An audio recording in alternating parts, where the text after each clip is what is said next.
मेरे पत्रकार साथियों, मैं सबसे पहले तो अवधेश प्रसाद जी का आज जन्मदिन है, उनको बहुत बहुत शुभकामनाएं, बधाई। वो और ऊंचाई पे जाएं, स्वास्थ्य बेहतर हो, बिल्कुल स्वस्थ रहें। देखिए, ये जाति का सवाल कोई नया नहीं है। जाति का सवाल बहुत पुराना है। मैं उन बातों में नहीं जाना चाहता हूं। आप हमारे वो साथी हैं जो हर एक पे नजर रखते हैं, और एक समय ऐसा आया था उत्तर प्रदेश के सदन में जहां शूद्र को लेकर के बहुत सी चर्चा शुरू हो गई थी। और मुझे याद है कि मैं जब मंदिर के दर्शन करने गया तो कुछ ऐसी ताकतें हैं समाज में, वो नहीं चाहते थे कि मैं हवन पूजन करूं। मैं आपसे कहूंगा साथियों कि वो जानने की कोशिश आप करना कि वो कौन सी ताकतें हैं समाज की जो किसी को पूजा पाठ के लिए, हवन के लिए उस समय रोक रही थी।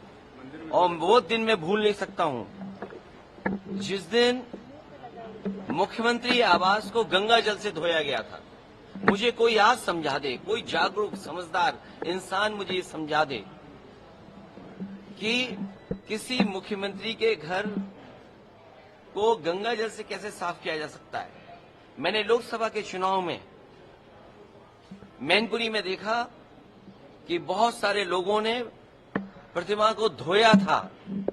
अगर ये सब बातें मैं भूल जाऊं एक बार को, लेकिन उसके बाद मैं कन्नौज में उस मंदिर में गया था जिस मंदिर में जाकर के पहली बार मैं चुनाव जीता था, और मेरे वहां आने के बाद मंदिर धोया गया था। सोचिए, आप कल्पना कर सकते हो, जब आप चंद्रमा में जाना चाहते हैं, इलेक्ट्रॉन्स की बात कर रहे हो, डिजिटल इंडिया की बात हो रही हो, विश्व गुरु, अमृतकाल, विकसित भारत, और आप गंगा जल से धोएंगे मंदिर को।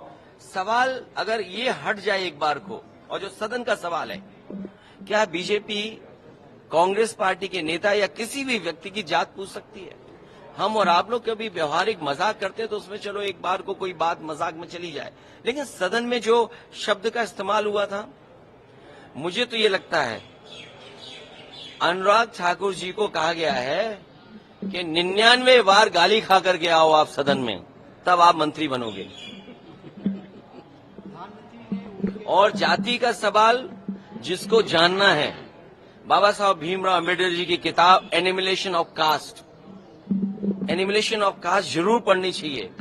अगर कोई इस सदन में, और जिस विचारधारा से हम लोग जुड़े हैं, नेताजी जुड़े रहे, डॉक्टर राममनोहर लोहिया जी की विचारधारा को लेकर के जा रहे हैं, उन्होंने जाति तोड़ो की बात कही थी।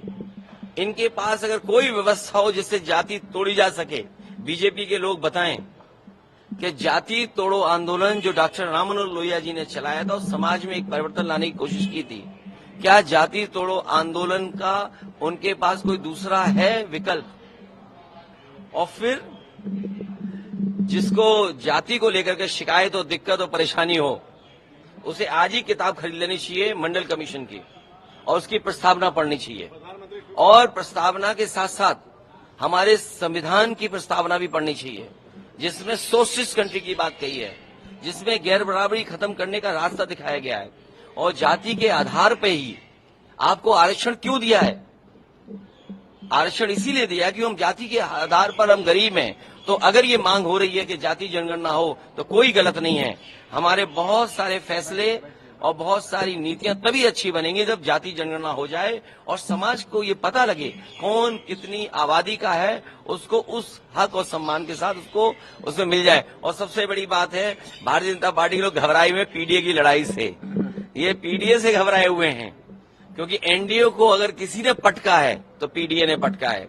और जो लोग कहते थे एम बाई गठबंधन, हमारे पीडीए ने एम बाई को हराने का काम किया है। इसका जवाब उनके पास नहीं है। उनके लिए कहा है कि वो 99 बार इस तरह का कहें सदन में, तब वो मंत्री बनेंगे।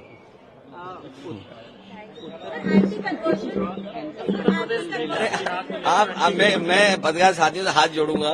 कल भी मैंने कहा कि आप मुख्यमंत्री जी से क्या उम्मीद करोगे, उनसे कोई और उम्मीद कर सकते हैं आप कोई उम्मीद ये कर सकते हैं कि किसानों की आय दोगुनी करेंगे? क्या उनसे उम्मीद कर सकते हैं कि आज के जमाने के हिसाब से किसान के लिए वो मंडी बनाएंगे? जितने बड़े पैमाने पे नौजवान बेरोजगार हैं, क्या उनको नौकरी देने का बात कहेंगे? अरे जिन्होंने बिजली को महंगा कर दिया हो, बिजली के कारखाने पूरे न किए हो, उत्तर प्रदेश को बर्बाद कर दिया हो, और उनसे क्या उम्मीद करोगे? क्योंकि वो ध्यान हटाना चाहते हैं, कभी तख्ती लगवाते फिर रहे हैं, कभी फिर वो ऐसे कानून ला रहे हैं। अरे छुआछूत के खिलाफ भी कोई काम करेंगे? और फिर सरकार, ये जानते हैं आप, अगर इंटर कास्ट शादी करते हैं तो आपको मदद करती है सरकार, आप इंटर रिलीजन करते हैं तो यूपी की सरकार मदद करती थी। तो इसी सरकार से पूछो कि पिछले 6 साल से जो पॉलिसी बनी हुई थी कि इंटर कास्ट, इंटर रिलीजन शादी में सरकार मदद करेगी, तो ये बताएं कि सरकार मदद करेगी कि वो भी खत्म कर दिया कानून?